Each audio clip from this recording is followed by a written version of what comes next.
Christmas 2023, Finding Peace Through Dialogue and Human Dignity. The birth of Jesus is the most powerful sign and message of hope in a world darkened by the shadows of fear and uncertainty. For Christmas 2023, Vatican Radio has asked religious leaders and heads of Christian charitable organizations for their reflections on the theme, "The Lord's Birth is the Birth of Peace."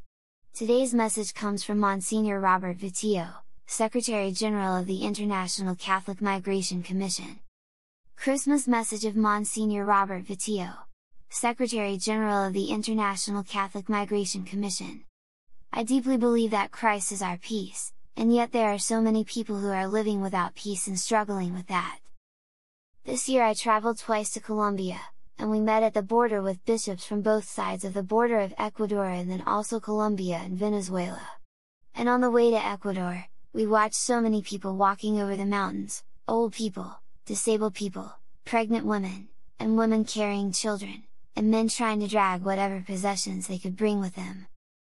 And that makes me think now at this time of the year of the Spanish and Latin American tradition of Las Posadas, where people in a village in Spain and throughout Latin America gather together and go knocking on the doors of different people in the village.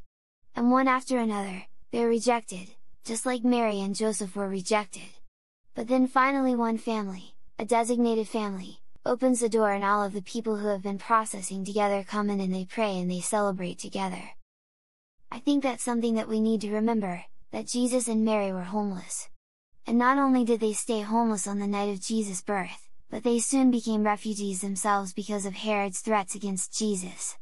And so we need to see that Jesus came in a situation of suffering, of evil, and yet he brought us light and hope and peace.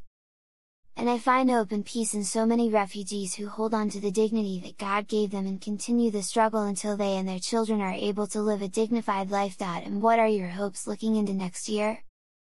Well, certainly I hope for peace. And yet there are so many situations in this world that peace doesn't seem possible, but I believe that God will help us find that peace if we could only learn to dialogue with each other and to respect each other's dignity. At the same time, I hope that our organization, the International Catholic Migration Commission, can continue to bring dignity to people and begin to fill their material needs and their emotional needs through mental health counseling and services that we sponsor in many parts of the world. And then also their pastoral needs, their spiritual hunger to hold on to their belief in God and to keep on hoping that God will help them make their lives better. Lastly, if there were an appeal you could make,